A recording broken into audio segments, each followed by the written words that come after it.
تر وخت مخکې انزال ستاسې د کمزوري نښه نه ده.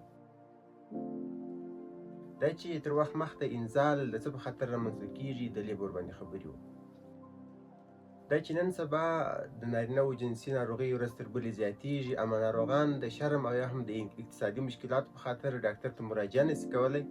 په څو جلا جلا ویډیوګانې کې به د نارینه‌وو پر عامو جنسي ناروغیو او مشکلاتو باندې خبرې وکړو او هغو ته به د حل لارې پیدا کړو.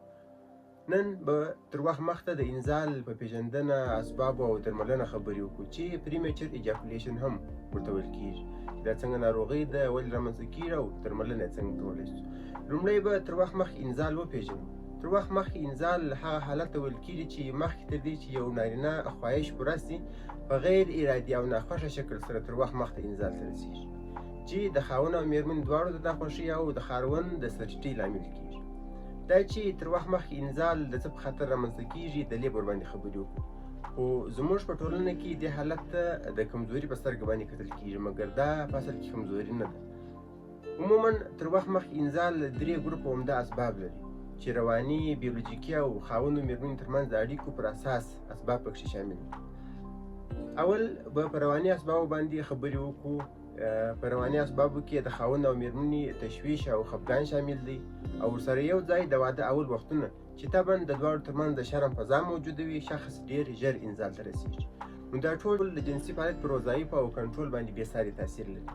دوهم بیولوژیکي اسباب دي چې پکښې هورموني بېنظمي، د تناسلي آلې ضعیف کلکوالی، د پروستات التهاب، د اهلیل یا بولي پیپ التهاب او جینیټیکي یا ارثي فکتورونه.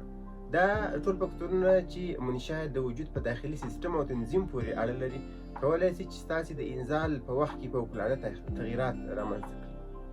او دریم ګروپ د خاوند او مېرمنې په ارتباط پورې مربوط اسباب دي، لکه د خاوند او مېرمنې د واده اول وختونه، په جنسي رابطه کې یو طرفه ونډه اخیستل او د خاوند او مېرمنې په جنسي میلان کې تفاوت موجود وي. دا ټول اسباب ستاسې د انزال متاثره کولی شي، چې کېدلی شي په ناخوښه شکل سره تر وخت مخته انزال ته ورسېږي. که چیرې تاسې تر یاد مشکل اخته یاست، نو باید کومې روغتیایي سپارښتنې عملي کړئ تر څو په آینده ژوند کې د دې حالت څخه خلاص واوسئ. یو ښه طریقه د سټارټ سټاپ میتود په نوم سره دی. په دې میتود سره تاسې ډېر ژر نتیجه ترلاسه کولی شئ. دا طریقه داسې ده، کله چې په جنسي رابطه کې انزال ته رسېږي، نو په دې وخت کې جنسي اړیکه ودروئ او یوې دقیقه انتظار وکړئ، بیا یې شروع کړئ، چې په دې سره تاسې کولی شئ د انزال وخت مو زیات کړئ. او بل فیلویک فلور اکسرسایز وکړئ. دا ورزشي میتود ستاسې د حوصلې هغه عضلات قوي کوي، کوم عضلات چې ستاسې د انزال په کنټرول کې مرسته کوي، چې د دې ډول ورزش ویډیوګانې تاسې پر یوټیوب باندې پیدا کولی شئ. دریمه طریقه د تمرکز اړول دي. دا په دې معنی چې تاسې د جنسي رابطې په جریان کې فکر بل چیرې واړوئ. په دې سره هم ستاسې د انزال وخت زیاتېږي. او د دې راوروسته نور ټول هغه فکتورونه اصلاح کړئ چې ستاسې د انزال د بېنظمۍ لامل شوي دي، لکه که چیرې وزن مو زیات وي، وزن مو کنټرول کړئ. که تشویش لرئ، د تشویش لپاره درملنه وکړئ.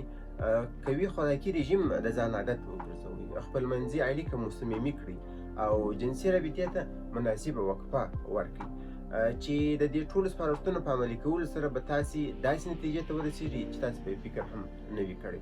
خو که چیرې بیا هم د دې ټولو فکتورو د اجرا کولو برسېر هم تاسې خپل هدف ته ونه رسېږئ، بیا هم انزال لنډ وي، بیا تاسې کولی شئ چې د نږدې ته مراجعه وکړئ او د هغه له طریقې څخه بیا موږ تاسې ته طبي درملنه اجرا کړو، تر څو ستاسې مشکل د وخت لپاره د منځه ولاړ شي.